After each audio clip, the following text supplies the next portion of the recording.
visto todo lo importante que era el manejo de líquidos y el principal órgano que maneja los líquidos es el riñón. Habíamos visto que el riñón tenía su irrigación a través del hilio renal, ingresaba por la arteria renal e iba formando arterias interlobulares, ¿no? Rectas, arciformes, y finalmente llegamos a la arteria aferente, ¿no? La arteriola aferente, ¿no? Venía así, ¿no? Entonces, la arteria arciforme y de ahí venían ya las arteriolas aferentes. Y cuando venía la arteriola aferente, se formaba un ovillo, y ese ovillo se llamaba glomérulo, ¿sí?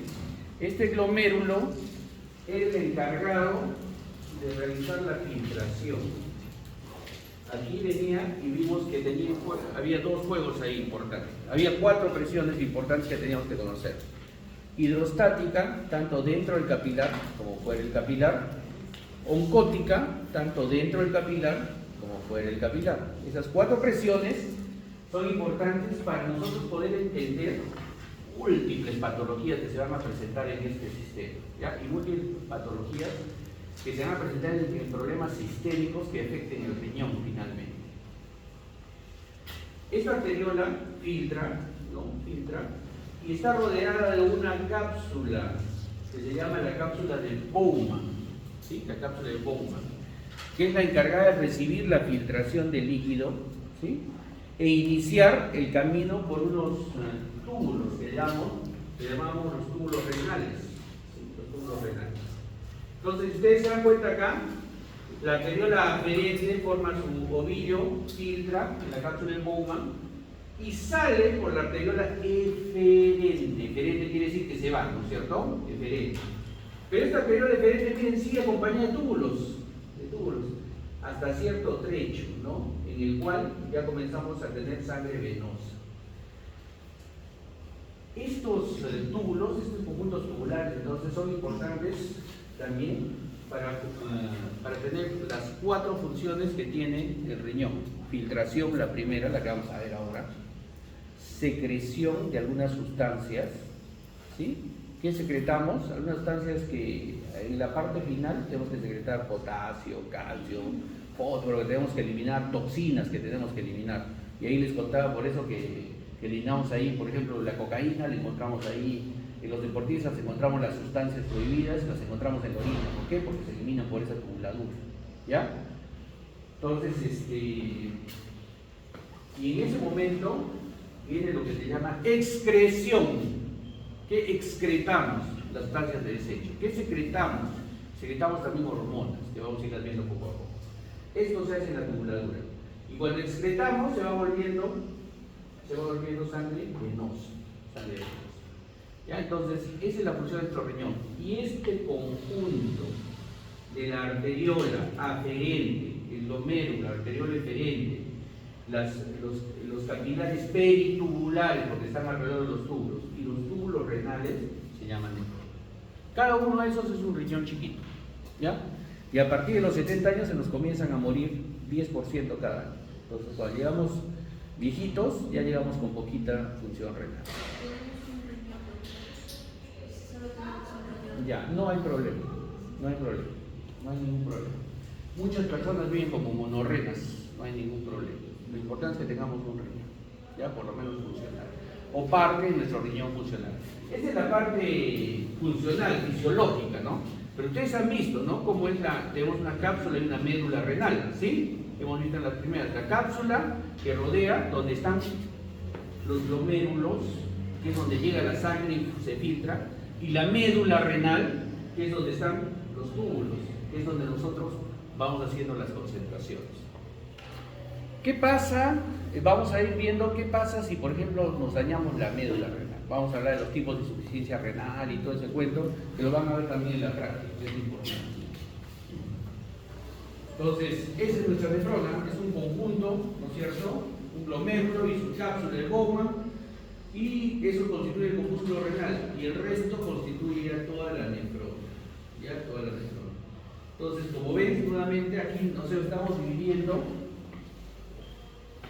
en corteza y médula renal. En la corteza, miren, tenemos los glomérulos, y en otros hay otras que los glomérulos están pegaditos a la corteza y se venden bastante a la mente. ¿Se dan cuenta? En cambio, hay otros que son casi todos en la corteza. Generalmente estos manejan líquidos y estos manejan concentraciones. ¿Ya? Estos manejan concentraciones. Y estos manejan líquidos generalmente. Entonces, ¿qué túbulos tenemos? La cápsula de Bowman, el túbulo contorneado proximal, el asa de Henle, el tubo contorneado distal, el túbulo colector que va a llegar a la pelvis renal y va a ir goteando nuestra orina ahí, en la pelvis renal. ¿Ya?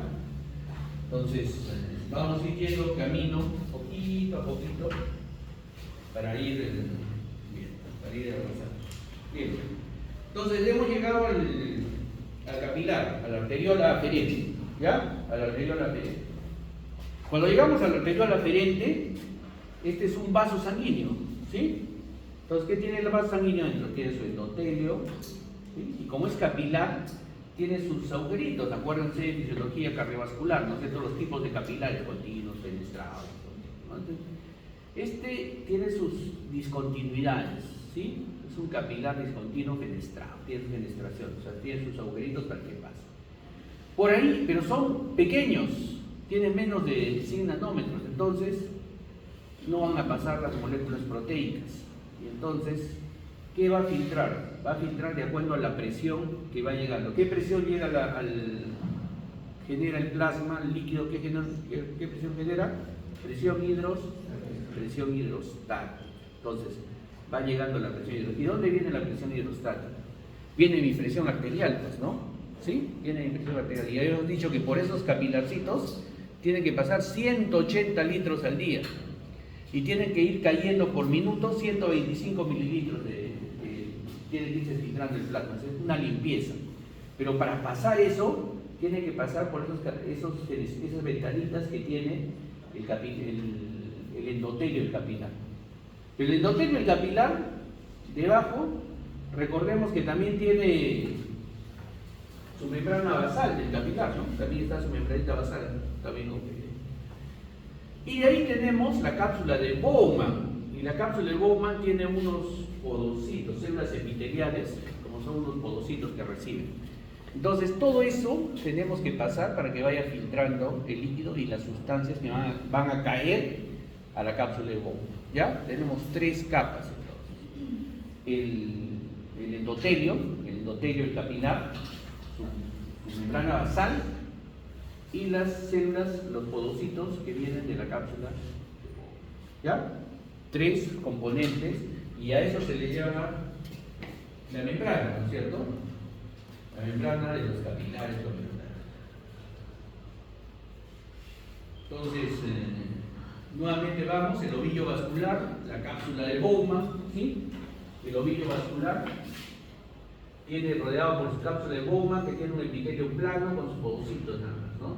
Entonces, la pared del capilar glomerular tiene 3 capas: célula endotelial fenestrada, membrana basal glomerular y las células epiteliales o podocitos que están acá.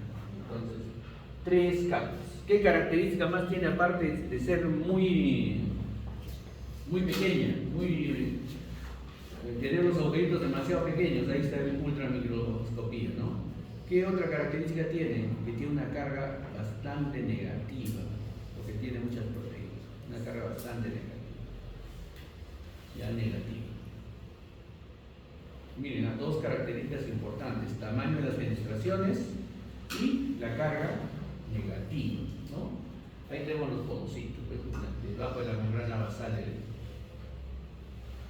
Y entre los capilares, como se forma un ovillo, como se forma un ovillo, acá tienen el capilar, su membrana basal, ¿sí? Su membrana basal, sus podocitos, su cápsula de Bowman, ¿no? Se va formando la cápsula de Bowman. Y en medio de esto hay unas células que se llaman células mesangiales, que vamos a ver más adelante su importancia, ¿sí? También tienen macrófagos, ¿no? Circulando, células blancas. Capilares con su membrana basal, sus podocitos y la cápsula de Bowman está en amarillito, ¿no? Entonces ahí va filtrando. Y en el medio están las células mesangiales, Mesa, ya, vamos a ver más adelante para qué son importantes los electrones. Hasta ahí no hay problema, ¿no es cierto? Entonces, ¿qué pasa con estos capilares? Estos capilares, que los vemos ahí redonditos, pueden cerrarse o abrirse. Se cierran o se abren. Y se cierran o se abren, ¿por qué? Se cierran o se abren porque hay sustancias vasoactivas, no es una isla el riñón. Entonces, dígame una sustancia vasoactiva, una nada más, a ver, y ya se ve cardiovascular.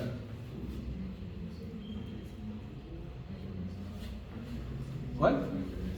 Uno, dos. Dos. Angiotensina con duda, dije dos. Angiotensina 2. A ver, otra. El óxido nítrico es vasodilatador. Ya está. Está bien, esa vasoactiva. Otra. A ver. ¿Cómo han pasado cardiovascular? Ah, con razón, o sea, creo dos, no uno. ¿Qué otra más hay? ¿Ah? Endotelina, por eso decimos endotelio vascular, ¿no es cierto? Ya, otra. Ya hemos hablado angiotensina 2, endotelina, en el otro lado vasodilatadores, el óxido nítrico, la adrenalina, la noradrenalina. ¿Son vasoconstrictoras? No. Son vasoconstrictoras, entonces también cierran el riñoncito, los vasitos. ¿Y quién más lo abre? Las prostaglandinas. ¿Ya? Las prostaglandinas. Entonces tenemos sustancias que cierran los vasitos y sustancias que abren los vasitos. ¿Ya? Entonces, eso va a ser importante porque acá nosotros vamos a ir captando sustancias. Por ejemplo, ¿qué dicen a un hipertenso? Le dicen, no comas muy salado, ¿no es cierto? O no comas salado, ¿sí? No comas salado. Y si te dicen que no comas salado, ¿por qué te dicen que no comas salado? ¿Qué tiene que ver? En su libro les pone un ejemplo, ¿no? De los aborígenes brasileños, que ninguno muere con hipertensión, no tiene hipertensión a los 70 años, no tiene hipertensión. ¿Ven? Entonces ya tienen TMT, se van con los chipivos y van a ver ustedes, viven un año y van a ver si tienen hipertensión o no. Entonces, a ver, ¿por qué no tienen hipertensión? Si no comen, porque no comen sal, porque tenemos detectores de sal en el riñón, de sodio, por decirlo así, de sal, por decirlo, porque realmente son de sodio. El sodio aumenta cuando hay aumento en la osmolaridad, ¿no es cierto? Entonces aumenta. Lo poquito que aumente el sodio, nos coge y viene la renina y dice, acá hay sodio. Entonces dice, no, produce angiotensina 2. ¿Y la angiotensina 2? Porque eso ya han visto en cardiovascular y en renal, porque en respiratorio, porque la angiotensina 1 se produce en el pulmón. Y entonces se cierran los vasos sanguíneos. Y entonces para yo tratar que a mi paciente no se le cierren tanto los vasos sanguíneos, no me haga hipertensión, le digo come bajito en sal para que mi riñón no detecte ese exceso de sodio. ¿Ya? Entonces miren el riñoncito cómo tiene sus reacciones, ¿no? Está sometido a las sustancias vasodilatadoras y vasoconstrictores, ¿sí? Está sometido a eso. Y entonces, ¿qué más hace el riñón? El riñón pasa todo menos, no filtra proteínas por el tamaño, ¿no? Por el tamaño chiquito que tienen los poros, no filtra las proteínas. Aparte, las proteínas tienen carga negativa, ¿sí? Y como tienen carga negativa, en el segundo cuadrito diferencia de tamaño y carga, las proteínas tienen carga negativa y la membrana basal, los podocitos, todo tienen carga negativa también. Las cargas iguales, por física, se repelen, ¿no es cierto? Se repelen. Entonces, no pasa la albúmina menos pasa la albúmina, no hay una repulsión inconstante.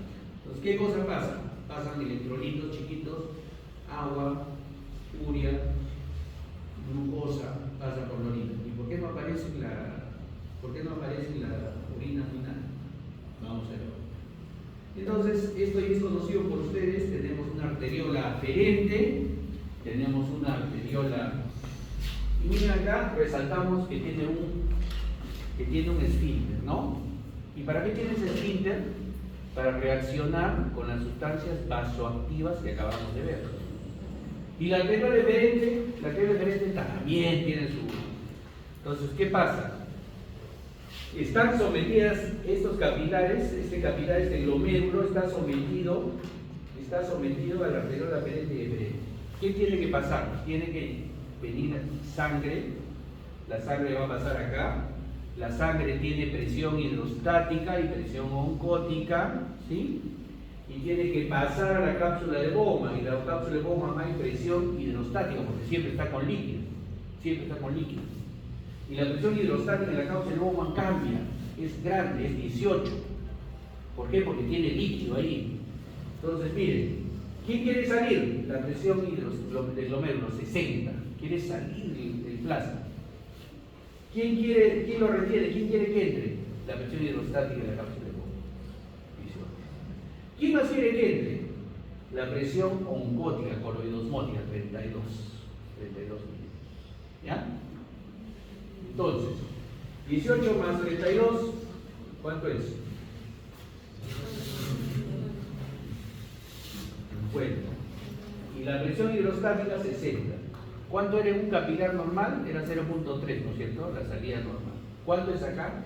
10. Entonces va a filtrar. Filtra. Esa es la razón para que tengan que aprender a acordarse del capilar sistema. ¿Ya? Entonces filtra. Es una presión diferencial grande, 10. ¿Cuánto pasa por minuto? 125 mililitros por minuto. ¿Ya? Entonces tiene que haber 12.5 mililitros por minuto por milímetro de presión. ¿Qué pasa más? Pasa el agua, pasan los electrolitos, pasa según la gradiente de concentración, de un lado al otro de la membrana según la ley de Fick, ¿no es cierto? De difusión. Listo, y así tenemos entonces un capilar ya. ¿A qué quiero que le presten atención? Aparte de los 10 milímetros de mercurio, los 125 mililitros que pasa por minuto, aparte de eso, quiero que le presten atención. Hay los esfínteres. Y que acuérdense de esos esfínteres. Aferente y eferente. ¿Qué quiere decir? Que del aferente entra sangre, se queda en el glomérulo y voy filtrando. Pero lo que pasa sale por la eferente para seguir acompañando a los túbulos renales, ¿no es cierto? ¿Sí? ¿Está comprendida la idea? Porque ahí va a basarse la clase. ¿Está comprendida la idea? Tenemos aferente, tenemos eferente, el glomérulo va a filtrarse y lo que queda del glomérulo líquido con las sustancias que quedan van a salir por la arteriola eferente. Pero hay sustancias que pueden hacer que se cierren solo la aferente, solo el eferente o los dos. Y ahí me voy a poner el peso con ustedes, porque tienen que aprender eso. ¿Ya? Nuevamente lo mismo, ya está ahí, ¿no es cierto? Entonces, ¿qué pasa si aumenta la presión arterial? ¿Filtras más, filtras menos? Si el paciente es hipertenso, ¿filtras más, filtras menos? ¿Qué dice? Filtro más. En teoría filtro más, porque supone que hay más presión hidrostática, ¿no? Se cierran los vasos y hay más presión hidrostática. Pero también les hablé del fenómeno de autorregulación del riñón, ¿cierto? Que tiene un amplio margen el riñón, porque si aumenta la presión comienza a orinar un montón más y me deshidrata. Entonces el riñón tiene un fenómeno de autorregulación. Vamos a ver. Listo, entonces la filtración glomerular será con la presión hidrostática, coloidosmótica y con la presión hidrostática de la cápsula de Bowman. Entonces nosotros tenemos que ver cuánto pasa por la arteriola eferente, con qué presión llega al glomérulo y cómo el glomérulo va a manejar esos líquidos para poder filtrar la cantidad necesaria. ¿Sí? ¿Qué cosas cambian la filtración glomerular? La presión arterial cambia, la filtración glomerular hace que filtres más, pero el riñón, cuando se cambia la presión arterial y hace que filtres más, vamos a ver más adelante, el riñón se autorregula y absorbe más, y eso evita que nosotros insercionemos más de la cantidad necesaria y tengamos un imbalance. ¿Qué más? La resistencia en la arteriola aferente o la resistencia en la arteriola eferente. ¿Qué es lo que pasa? Ahora vamos al siguiente paso. Si aumenta la resistencia en la arteriola aferente, ¿no o sea, la que va a llegar al lomillo. Aferente, solo aferente, porque hay sustancias que solo aumentan la arteriola aferente. Preferente, cierran la arteriola deferente. ¿Llegará sangre al riñón? ¿Al glomérulo? No. Entonces, ¿cómo será la filtración glomerular? Baja, ¿no es cierto? Baja. Si nos vamos al otro lado, la arteriola eferente, a la que está saliendo, se cierra. ¿Qué pasará con el líquido del glomérulo? Se acumula. ¿Habrá más o menos filtración? Más filtración. Más filtración. ¿Claro? Sí está claro, ¿no? Entonces, ¿qué tenemos que ver nosotros? Que estas sustancias vasoactivas, ¿qué sitio van? ¿La arteriola aferente a la arteriola eferente? ¿Sí? ¿Aferente o eferente? ¿Yo para qué quiero saber eso? Es como saber el doble binomio cuadrado, ¿no? De repente. ¿Cuándo lo han usado? Nunca lo vamos a después de aprenderlo, ¿no? Entonces, los integrales, uy, ¿no? Ya. Pero ustedes sí, porque van a ser médicos, tienen que saber esto. ¿Y por qué? Porque de ahí depende el tratamiento, cuando hagan farmacología, cuando hagan clínica, depende del tratamiento que le van a ustedes a su paciente. ¿Ya? Para ayudarlo vasodilatando o haciendo contracción de la arteriola eferente, o cuando su paciente esté en shock para saber exactamente dónde está y qué es lo que tiene que inhibir de estos medicamentos. Es importante, porque ustedes saben que nuestro riñón es un órgano blanco de la única enfermedad crónica que tiene factores modificables. ¿Cuál es? Una enfermedad crónica con factores... ya en salud pública, ¿no es cierto? Ya, enfermedad crónica con factores modificables. Ya, diabetes, presión arterial. La presión arterial. ¿Ya? Entonces, tiene órganos blancos. Nosotros cuando entra un hipertenso, a shock trauma decimos, lo primero que hacemos puede ir con 280, con 150 de presión, pero ¿qué nos interesa a nosotros? ¿Tiene daño en el órgano en órganos blancos o no tiene daño en órganos blancos? ¿Cuáles son los órganos blancos? Ojos, corazón, riñón. ¿Ya? Entonces, para eso es importante que sepan que con la arteriola es aferente y diferente, porque trabajan con sustancias vasoactivas. Entonces, el flujo sanguíneo renal, ya lo habíamos visto en un repaso, no es 22% del gasto cardíaco o más o menos 1100 mililitros. 1100 mililitros del volumen total sanguíneo pasa por minuto por el riñón, ¿no es cierto? Por el riñón. Está determinado por la gradiente, ¿no es cierto? La presión de la arteria renal, con la vena renal, etc., ¿no? La presión de la arteria renal es la presión de la arteria renal es la presión de la arteria sistémica, digamos. Pero la presión de la vena renal es solamente 3 a 4 milímetros de mercurio. Y tiene una resistencia arterial normal. Entonces, ¿quiénes alteran el flujo sanguíneo renal? El flujo sanguíneo renal hormonal. La adrenalina y noradrenalina contraen tanto arteriola aferente como eferente. Eso quiere decir que llega más líquido o menos líquido al riñón. Entonces, cuando hemos visto sistema nervioso simpático, que es el que genera formación de adrenalina, noradrenalina, ¿qué decíamos? Aumentábamos, disminuíamos la micción. Disminuíamos la micción, ¿no es cierto? Disminuíamos la micción. ¿Sí? No te olvides. La endotelina. ¿Sí? La endotelina actúa principalmente en la arteriola aferente. Entonces, no entra sangre al riñón, disminuye la filtración. Hasta ahí los dos. Endotelina, adrenalina o adrenalina disminuyen la filtración glomerular. La angiotensina 2, la angiotensina 2 aumenta preferentemente la arteriola eferente. ¿Ya? Contrae preferentemente la arteriola eferente.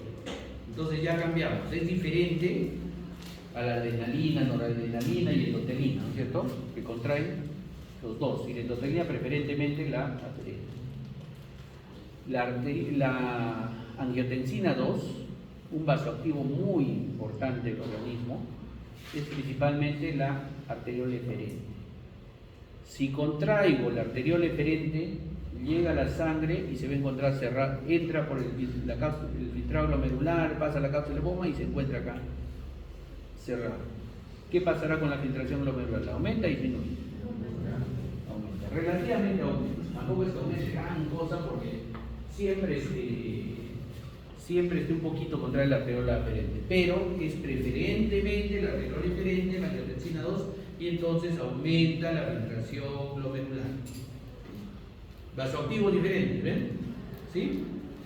Y los vasodilatadores, la reacción que tiene nuestro organismo, el óxido nítrico, las prostaglandinas y la bradicinina, que son vasodilatadores renales. ¿Ya? Entonces estos, cuando vasodilatan el riñón, entonces llega más sangrecita al glomérulo, ¿sí? Entonces, estos, por ejemplo, tenemos casos importantes que los van a ver en farmacología, pero más o menos le doy una introducción porque siempre se pierden cuando hacen AINES en farmacología. Hay medicamentos que intentamos tomarlos crónicamente. Hay medicamentos que te dicen, hace poquitas no hay una receta, te dicen, por ejemplo, el ketorolaco, ¿no? Ketorolaco es un AINES. Seguramente alguno de ustedes ha escuchado, es un analgésico, ¿sí? Que es el tipo AINES. Entonces, ¿cuál es la función principal de estos analgésicos tipo AINES para calmarnos el dolor? Inhibir las prostaglandinas, ¿ya? Disminuyen la formación de prostaglandinas. Entonces, como disminuyen la formación de prostaglandinas, la paciente llega y le dicen ketorolaco, que se ponga una al día, unos 15 días, le dicen. El ketorolaco solamente está indicado 7 días porque ha probado ser demasiado nefrotóxico. ¿Por qué? ¿Por qué? Ahí va. Inhibe la formación de prostaglandinas y bradicinina. Los AINES, todos los AINES, el ketorolaco es especial en eso. Inhibe la formación de prostaglandinas. ¿Y qué pasa si tú inhibes? Hay vasoconstricción. Como ya no hay vasodilatadores, entonces se contraen los vasos del riñón y hay vasoconstricción. Y como se contraen los vasitos capilares del riñón, muy aparte de la filtración y todo, ya no llega sangre para la cápsula de Bowman, a los tubulitos renales, no llega sangre, pues. ¿Y de dónde se va a oxigenar? No se oxigena. Y como no se oxigena, se muere. Y hay un síndrome que se llama necrosis tubular aguda por el uso prolongado de AINES. ¿Ya? Entonces eso es nada más para que ustedes sepan que las prostaglandinas son importantes en la vasodilatación renal. ¿Ya? Es el equilibrio. Entonces, hay medicamentos que ya están indicados, que son antiguísimos ya las indicaciones de eso. Entonces, el flujo sanguíneo renal va cambiando según la tensión arterial y el volumen sanguíneo. También tenemos que ver que baja el volumen, baja la tensión arterial y también llega menos líquido al riñón, a los glomérulos y se filtra menos, ¿no? Entonces, una presión arterial tan baja como 75 o tan alta como 164 pueden, presiones arteriales medias, pueden aún filtrar orina. ¿Ya? Ahora hemos visto estudios que hasta 60 milímetros de mercurio con la presión arterial media sigue filtrando el riñón. Pero esa es nuestra meta. ¿Ya? Si tiene un paciente en shock trauma, en emergencia, le llega un paciente, nunca debe tenerlo, dicen que nunca debe tenerlo con menos de 50 milímetros de mercurio, la presión media. Porque ya después de eso ya no te garantizamos que el riñón vaya a salir bien de esa crisis. ¿Ya? Ni menos ni más de 160, porque también el riñón, cerebro y corazón puede dañarse con una presión arterial media más de 160. Eso se llama la autorregulación. ¿Y en qué se basa la autorregulación? En que si tú subes la presión arterial, ¿qué se va a generar para tratar de bajarla? Óxido nítrico y prostaglandinas, ¿no? Entonces se contraen los vasos y rápidamente el óxido nítrico y las prostaglandinas los quieren dilatar. ¿Qué pasa si se baja la presión arterial? Se baja y se dilata. Comienza a generar adrenalina, noradrenalina, endorfina y cierra los vasos y mejora la presión arterial. Entonces, esa es la autorregulación. ¿ya? Y los vasos nos permiten eso. Entonces, pero esta autorregulación tiene pues dos mecanismos, ¿cierto? La arteriola aferente y la arteriola deferente dependiendo de las sustancias, ¿no es cierto? Y aparte, estas arteriolas aferentes y deferentes también se manejan, estas sustancias vasoactivas también se manejan en base al complejo yuxtaglomerular. Antes solamente quiero decirles acá cuando las sustancias que van a incluir el aumento o disminución de la filtración. Entonces ahí tenemos ya lo que hemos visto, ¿no? La angiotensina 2 impide que disminuya. Y están ahí las sustancias vasoactivas, ya creo que está bien explicado. ¿Qué es el complejo yuxtaglomerular? Y una mácula densa. A ver, como tenemos, vamos a ver el glomérulo, pero vamos a hacer una referencia al asa de Henle. Este es nuestro capilar glomerular. Esto es nuestro capilar glomerular. Viene la arteriola aferente, ingresa y sale por la arteriola deferente, y ahí tiene su cápsula de Bowman. Y la cápsula de Bowman tiene todito el recorrido. Vamos a simular que está yendo su recorrido, ¿sí? ¿Qué es lo que pasa en la mácula densa? Están acá las células de la mácula densa. Las células de la mácula densa tienen una especie de osmómetro. Y entonces, como ven, está acá, en el medio entre la arteriola aferente y deferente, cuando ingresa, ¿sí? Entonces, ¿qué es lo que sucede? Esta mácula densa detecta las concentraciones que van llegando y saliendo de sodio, ¿ya? Entonces, ahí es donde nosotros podemos detectar si hay mucho o poco sodio, ¿ya? Entonces, ¿qué es lo que pasa? Entonces, regular, la mácula densa también nos ayuda a regular. Si tenemos poco sodio en la circulación, decimos, dame más sodio, filtra sodio pero regresa. Pero si tenemos mucho sodio, te dice, elimina, para mantener la osmolaridad, ¿ya? Entonces, esa es la mácula densa, esa es la razón. Pero ¿qué hace la mácula densa acá? ¿Cómo lo hace? La mácula densa regula, siente la concentración y dice, voy a generar renina, ¿sí? Y la renina va y se junta ¿con quién se junta? El angiotensina, ¿de dónde viene? Del hígado. La renina se junta con la angiotensina. ¿Y por qué se generó renina?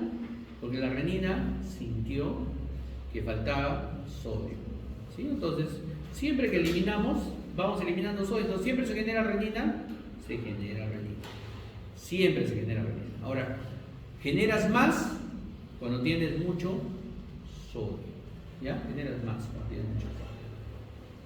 Entonces, esa renina va y convierte el angiotensinógeno del hígado, lo convierte en angiotensina 1, ¿no es cierto?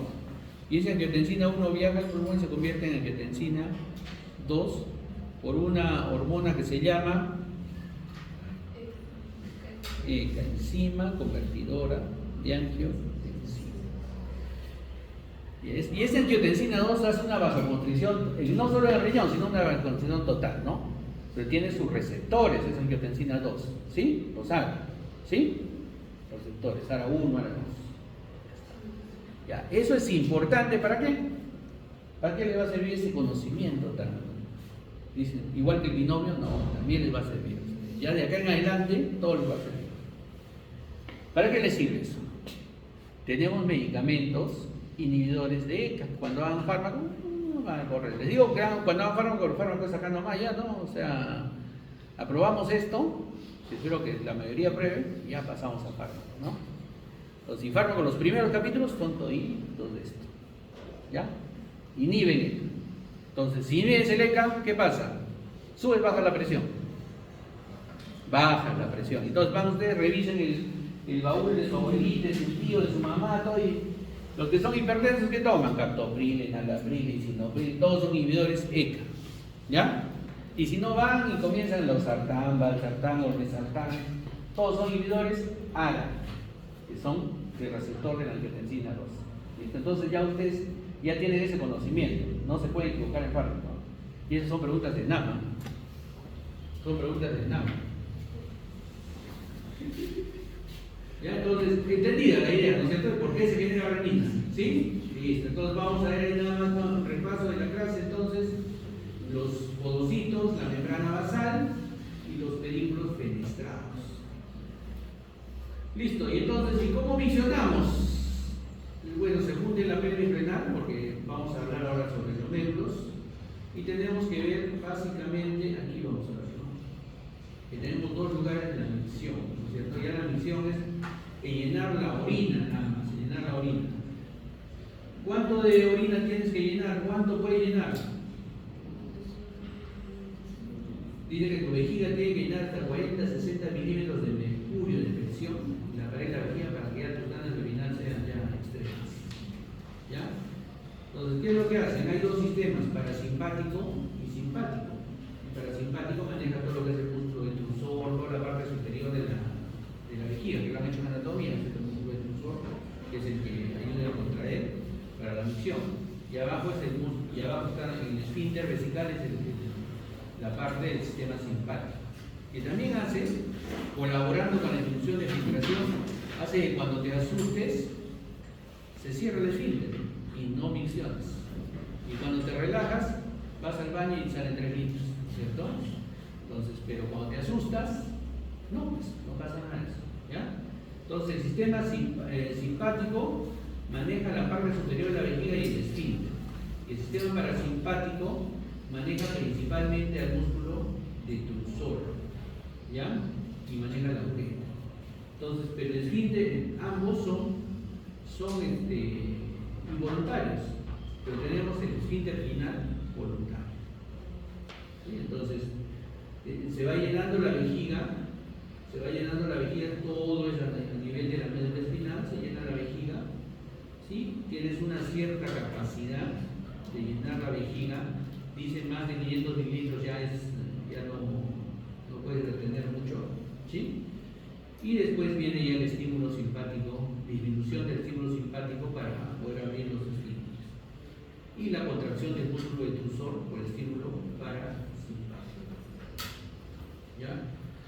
Y esta orina entonces sale. Así se micciona.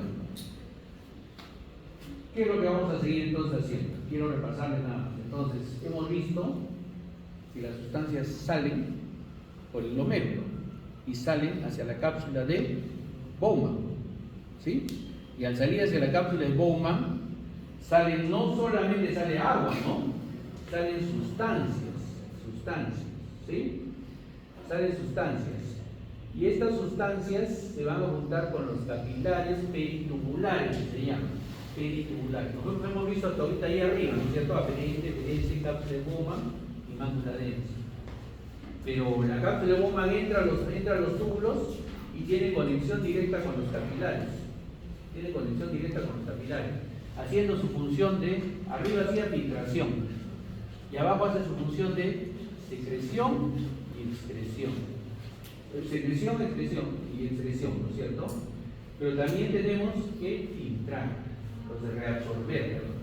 Acá reabsorbemos, acá secretamos y acá excretamos. ¿Qué reabsorbemos? Las sustancias que no podemos orinar, ¿no? Entonces, cuando tú filtras, puedes filtrar agua, sodio, potasio, calcio, magnesio, todo lo filtras, ¿no? Pues son chiquitos. Filtras bicarbonato, filtras algunas proteínas, urea, creatinina, todo eso filtras, ¿sí? Y al filtrar, después reabsorbes varias de esas sustancias y secretas otras. ¿No? Entonces, esta es la expresión urinaria: secreción, reabsorción, filtración y todo eso. ¿Ya? Entonces, vamos a Y esto quisiera que conozcan ustedes entonces antes de entrar a la siguiente parte, que es cápsula de Bowman, túbulo contorneado proximal, asa de Henle, túbulo contorneado distal y túbulo colector, y de ahí nos vamos a las pelvis renales. Nuevamente. Entonces, ya esto es repaso. Ya. Vamos a entrar a la siguiente. Ya. Esta parte. Entonces, acá tenemos entonces nuevamente los glomérulos, ¿no es cierto? Tenemos los glomérulos. Unos están cerca de la corteza anginal y otros están cerquita de la médula, ¿sí? Y entonces, como vemos, van a filtrar, unos solo entran una parte de la médula y los otros ingresan a la médula esperiforme, con asas largas de Henle.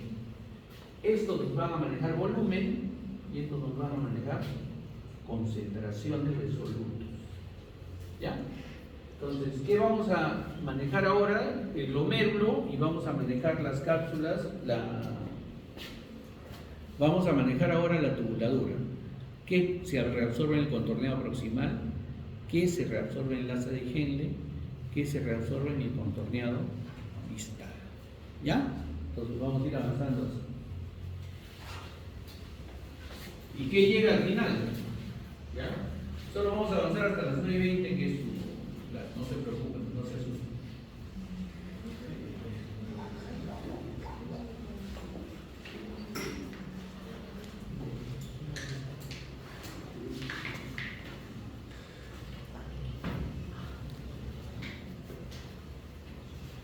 Entonces, cuando hemos visto pérdidas diarias de líquidos, ¿sí? Hemos visto pérdidas diarias de líquidos, el principal que pierde, ¿quién es? El riñón, ¿no es cierto? El riñón. Sí, el riñón. Eso es lo que pierde principalmente. La vía digestiva, piel, todo pierde. Cuando sudamos aumenta su cantidad de área, pero lógicamente y principalmente el riñón es el que pierde mayor cantidad de líquidos todos los días. Ingerimos 2.000 litros, más nuestra oxidación dijimos que era más o menos 2.300 mililitros. Y de ahí tenemos que perder por piel, riñón, pulmones, etc. Cuando se malogra nuestro riñón y no perdemos líquido, comenzamos a tener problemas de volúmenes. Y no solo de volúmenes, sino también todas las sustancias que se van filtrando, ¿no es cierto? Comienzan a quedarse en nuestro organismo. Y esas sustancias que se van quedando y quedan en nuestro organismo pueden hacernos mucho daño. Entonces, vamos a ver la filtración, la cápsula de Bowman, la filtración, la reabsorción, el túbulo contorneado proximal, que es el que mejor reabsorbe, la secreción al final del asa de Henle, en el túbulo contorneado distal, secretamos algunas sustancias, sobre todo las toxinas, potasio, etc. ¿Ya? Entonces, esto nos va a ayudar así. Entonces, creo que está clarito ahí cómo se filtra, cómo se va reabsorbiendo y cómo vamos secretando. Túbulo contorneado proximal, asa de Henle y túbulo distal. Y ya sale nuestra orina con los solutos que tenemos que eliminar hacia el túbulo colector. Entonces vamos a hacer ese recorrido, pero quiero que vean ustedes cómo los capilares acompañan a los túbulos.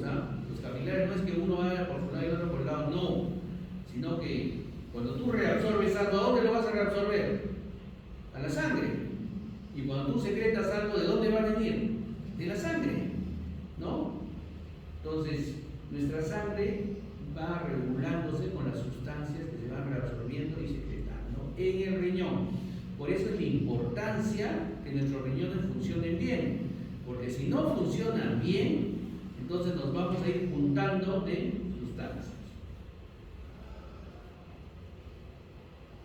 Entonces, el plasma, ya lo hemos visto, el plasma sanguíneo pasa por los capilares glomerulares, cae en la cápsula de Bowman, 95% de lo que filtramos es agua, 3% es urea. ¿De dónde viene la urea?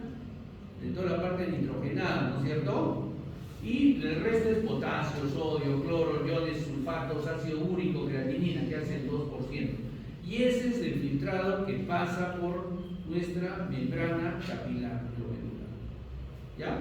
Eso es lo que pasa. Entonces, ¿y qué secretamos al túbulo? ¿Qué secretamos? Es decir, ya no vamos a resolver esto, ¿qué secretamos en el túbulo contorneado distal? ¿Qué es lo que secretamos? Secretamos potasio, hidrogeniones, amoníaco, que es parte componente de la urea, y algunas drogas o sustancias medicinales. ¿Ya? Entonces, si nuestro riñón funciona bien, no vamos a juntar potasio, hidrógeno, amoníaco. Si no funciona bien, no vamos a poder secretar esto. Y entonces se va a ir quedando en nuestro organismo. Un trazador que tenemos de insuficiencia renal o que el riñón está mal es la creatinina. ¿Dónde se secretaba la creatinina? Se filtraba, ¿no es cierto?, en la orina. Si el riñón comienza a aumentar su creatinina, en la sangre sacamos creatinina alta, que es un trazador importante para nosotros, o urea alta, quiere decir que no está filtrando. No está filtrando. Entonces, los exámenes de sangre, hemograma, hemoglobina, glucosa, creatinina. ¿Ya? Porque es un trazador que tenemos. Llegan ustedes a emergencia, van a ver ustedes su examen cuando les piden emergencia. Llegan con diarrea, vómitos, entonces glucosa, creatinina, hemograma, hemoglobina, eso es de cada uno. ¿Ya? ¿Y el examen de proteína en 24 horas? Ya. Vamos por horas. No te exames.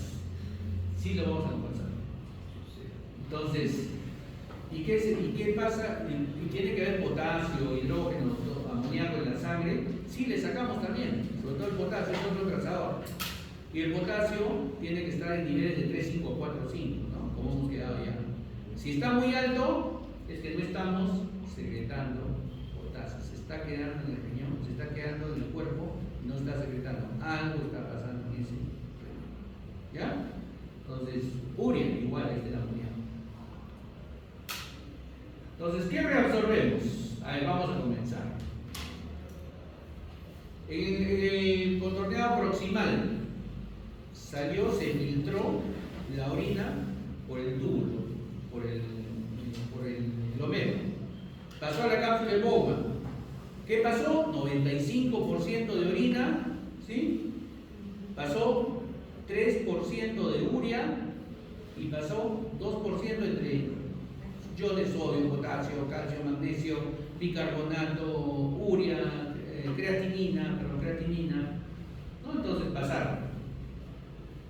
¿Y entonces qué es lo que tengo que reabsorber acá? Entonces, el 67% del sodio se reabsorbe en el túbulo contorneado proximal. Se regresa. Vamos a preguntar. Se regresa la mayor cantidad de agua. Se regresan iones cloruro y potasio. Y se regresa la glucosa y el aminoácido. Y entonces, a un diabético, ¿por qué encontramos glucosa? Ahí está, ese pregunta de examen y ustedes la van a leer en su libro. ¿Ya? Está clarito, es cuestión de un párrafo. ¿Ya? Entonces, ¿por qué la glucosa tiene su tasa de filtración, tiene su tasa de filtración máxima? Todo eso. Ustedes la van a buscar en su libro. ¿Ya? No deberíamos encontrar glucosa en la sangre. No deberíamos encontrar. ¿Ya? Entonces, el asa de Henle, después cuando llega al asa de Henle, se reabsorbe más sodio y más agua. Más sodio y más agua. Todavía no van los porcentajes, de ahí poco a poco vamos a ir a los porcentajes. ¿Ya? Pero ahí está 25% de sodio y 15% de agua se reabsorbe. Y van cambiando, y como esto va haciendo de que el agua sale del túbulo contorneado proximal y se reabsorbe gran cantidad de agua, pero se reabsorbe también gran cantidad de sodio, ¿sí? Se reabsorbe la glucosa y entonces su osmolaridad del túbulo proximal cambia en relación a la sangre. Esto es importante, sí, porque recuerden que los líquidos van de la sangre hacia el lugar donde hay más concentración, ¿no es cierto? ¿Sí? ¿Se acuerdan de eso que hemos visto en la clase anterior? Ya está. Entonces ahora vamos a emplear, ¿ya? Cuando sale el líquido del túbulo contorneado proximal, sale hacia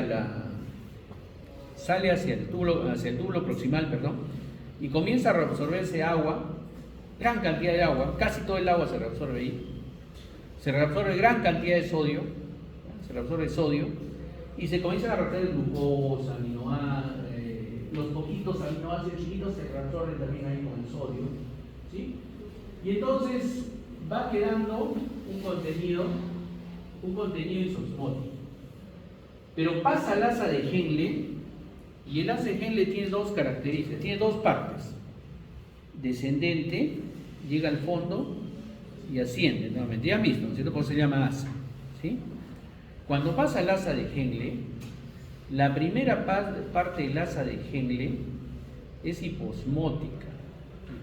Entonces, ¿qué es lo que pasa? Ahí solamente se puede reabsorber agua. ¿Por qué se reabsorbe agua? Porque como ya se reabsorbió en el túbulo contorneado proximal, va llegando al asa de Henle hiposmótica, poca agua, poco soluto, ¿no? Y entonces, ¿qué es lo que hace? Comienza a absorber agua, más agua. No absorbe solutos, porque absorbe agua para tratar de equilibrar, ¿no? su contenido con el plasma. Y de pronto llega al final el asa de Henle y comienza a subir, y ya se volvió hiperosmótico, pues, ¿no es cierto? Ya salió el agua y ahora tiene un montón de solutos, y entonces cambia su situación. Y cuando comienza a subir, comienza a reabsorber sodio, potasio, cloro, calcio, ya no agua. Entonces, el asa de Henle es muy particular. Al inicio reabsorbe agua y después reabsorbe iones, solutos, ¿ya? Primero solvente y después solutos, ¿ya? Entonces, esa es la particularidad. ¿Es importante? También es importante. Ahora vamos a ver. Y entonces, hasta ahí ya casi hemos reabsorbido el 99% del agua filtrada cuando llega al final del asa de Henle. ¿Cuánto filtramos al día? ¿Cuánto pasa por el plasma? Se filtra, se reabsorbe todo, 180 litros, ¿no es cierto? Si hemos reabsorbido el 99%, ¿cuánto al día debería estar llegando al final del asa de Henle? Ya haciendo el juego de reabsorción de agua, todo. ¿Cuánto llegaría al final? Si al día pasan 180 litros por los túbulos y 99% lo reabsorbemos en la parte al final de la asa de Henle, te llegan 18 litros, todavía te quedan que reabsorber. O sea, ese túbulo contorneado distal también tiene una función importante, porque si no se imaginan la cantidad de orina que emisionaríamos al día, nos descompensaríamos totalmente. Y entonces acá vamos viendo lo osmótico. Cuando pasa el túbulo contorneado proximal es isoosmótico. Cuando va cayendo y se van reabsorbiendo las sustancias, entonces vamos haciendo un medio con el agua, ¿no es cierto? El agua se ha reabsorbido casi todo el agua y está dejando un montón de solutos, ¿sí? Un montón de solutos. Entonces comenzamos a entrar a un sitio hiperosmótico, donde primero tenemos que reabsorber agua. ¿Por qué? ¿Pero por qué? ¿Por qué reabsorbemos agua? ¿Por qué es hiposmótico en relación a aquí? Porque acá el asa de Henle está bajando, es cierto, ha reabsorbido agua y va aumentando la polaridad, pero aquí tenemos una concentración de 1200 miliosmoles en la médula renal, porque aquí hay urea, ¿ya? ¿Han comido riñón salvino? ¿Han comido riñón salvino o no? ¿Alguien así le ha gustado? ¿No, ¿Nadie ha ido a comer riñoncitos nunca? ¿De verdad? ¿Ni sopita de riñón? Ah, no, sopita de riñón ha comido. ¿Y qué tal? ¿Rica? ¿A qué sabe? ¿A qué sabe? ¿Qué sabor tiene la sopa de riñón? O al riñón. No es pipí, es urea. Es urea. Al final el aroma le da la urea. Así los sazones bien. Entonces por eso sale el agua, ¿ya? Por eso sale el agua, porque acá hay demasiado polaridad. Sale el agua. Entonces aquí, cuando ya esté en la médula, la asa de Henle, por eso se usa para la concentración, y es hiperosmótica, ¿no? 1200. Y va subiendo, y acá entonces comenzamos a reabsorber los solutos, sodio, potasio, cloro, y disminuimos los valores, ¿no es cierto? Y cuando llegamos arriba, ya llegamos al túbulo contorneado distal, ya nos hemos vuelto hipotónicos, porque ya reabsorbimos agua y reabsorbimos sodio, ¿sí? Y cuando llegamos al túbulo contorneado distal es hipotónico. Entonces ya bajó la osmolaridad 200. Tenemos que regularnos y eso nos ayuda a resolver los 18 litros que nos iban quedando. ¿Ya? Para que al final en el túbulo colector ya tengamos una orina nuevamente hipertónica, 1200 micromoles. ¿Cuál es la osmolaridad de la orina entonces? ¿Cuánto? 1200 micromoles. Esa es la osmolaridad de la orina. Antes, cuando nos permitían el laboratorio diferente, los hacíamos miccionar, ¿no? O sea, ¿cómo los hacíamos miccionar? Hacíamos un experimento con, ya seguro han leído su libro, el cigarrillo disminuye la adicción, concentra orina, pero el alcohol los hace miccionar más, ¿no es cierto? Los hace miccionar más. Entonces el alcohol diluye la orina, ¿sí? Porque necesita mucho líquido. Y entonces teníamos un alumno que hacía deporte para que sude, para que baje menos, otro que fumaba 2 cigarrillos una hora antes de la práctica, y otro que en la práctica le vamos a tomar 2 vasos de whisky, es el que se perdía la práctica, ¿no? Y entonces salían, hacían su micción a media hora y les tomábamos la osmolaridad, ¿no? Entonces veíamos quién tenía 1200 milosmoles, quién tenía menos, más, ¿no? Entonces, ¿para qué? Para que sepan la osmolaridad. Pero esa era, ¿está bien? Sí, o sea, para nosotros es una práctica, pero ¿nos sirve? Claro que nos sirve. Porque si tú tienes alteración en tu riñón para el manejo de líquidos, sabes que se va a alterar la osmolaridad. Entonces, cuando ya pides un examen completo de orina, te va a venir osmolaridad tanto el riñón, ¿ya? Y de ahí atrás pues más o menos sabemos, ¿no? De la osmolaridad. ¿Y cómo va cambiándose? ¿Cómo van cambiando los túbulos? ¿Cómo van cambiando los túbulos? Ya. Ahí nos vamos a quedar, ¿ya? ¿Cómo van a ir reabsorbiéndose en el túbulo? Ya sabemos el túbulo contorneado proximal, ACG, el túbulo contorneado distal, las osmolaridades, pero ahora tenemos que ver poco a poco cómo van a ir absorbiéndose, qué mecanismos usan. Entonces ahí se van a acordar ustedes de sus transportes activos, ¿ya? Cómo va pasando el sodio hacia el plasma, cómo va regresando el agua al plasma, cómo regresa la glucosa al plasma, ustedes lo van a leer, ¿ya? Cómo regresa la glucosa al plasma, cómo regresan algunas proteínas al plasma. Y al final de esta clase el miércoles, ¿no? Al final el miércoles, al final de la clase, ustedes deben saber leer un examen completo de orina, ¿ya? Ya saben que la orina tiene 1200 milosmoles, ¿sí? Entonces de ahí vamos a ver qué llega al final de la orina. Entonces cuando les hacen un sedimento urinario, ustedes tienen que saber qué miran y qué no. ¿Ya? Listo, jóvenes, nos vemos el miércoles.